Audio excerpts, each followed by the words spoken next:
quick video on my tomato and cucumber seeds. I was going to wait till this weekend coming up, but I've decided to do it today. I've been in the greenhouse and I'm seeing the cosmos seeds are up already. My cabbage seeds are up already, and it was only about a week, less than a week since I sowed all them, and it's kind of encouraged me to crack on and get some tomatoes sowed.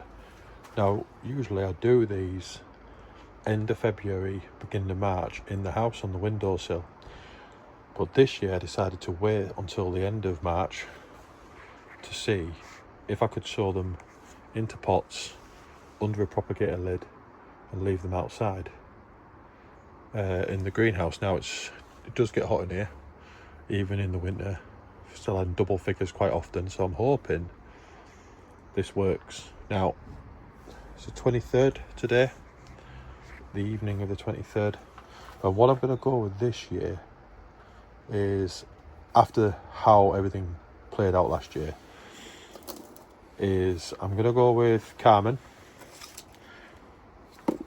2 pots of that, two seeds in each.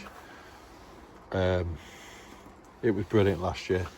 It's a long thin cucumber, very sweet, and I usually sow the short cucumbers as well, but this was so much better than them.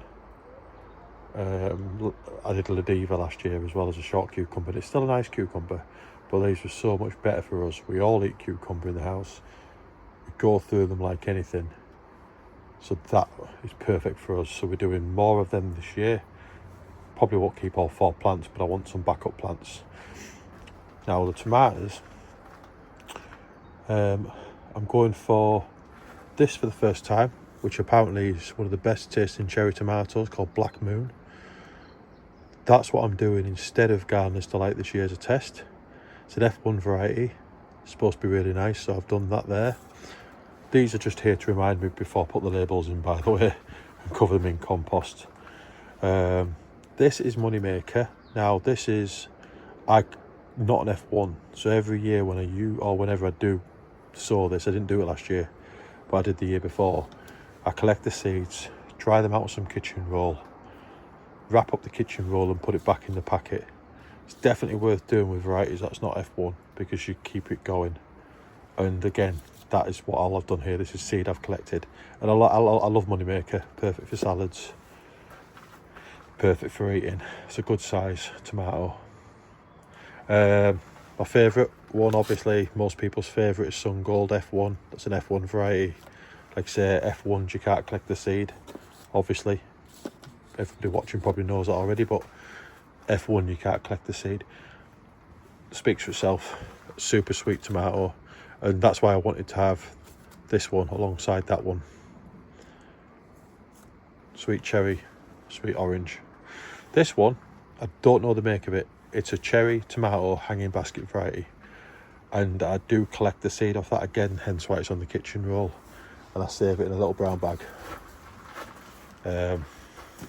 This one.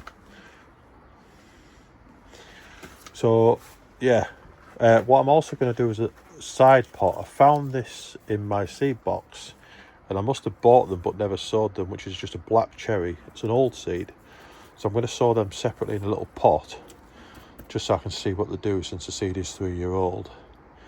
And Gardener's Delight is one I usually do every year.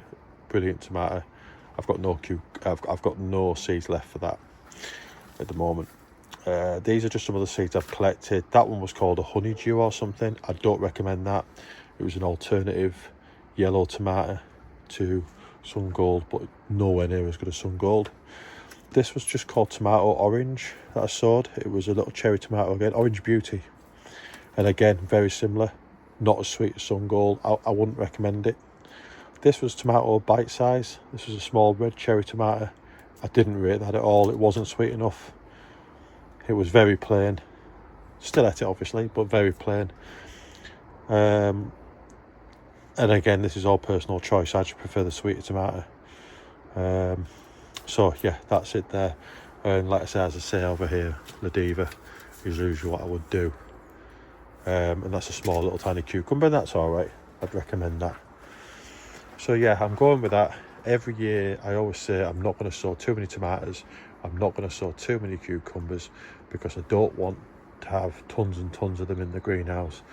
Trying to look after them all, take all the side shoots off, harvest them, but every year I can't bear to throw them away. So if I have any spares this year, I might put a couple outside, but I'm trying to restrict it now. I've got a smaller greenhouse. So the plan is for this greenhouse is going to be 2 grow bags to the right, 2 grow bags to the left, and 1 in the middle at the back. That gives me enough space to get in the gaps either side and all the floor space in the middle.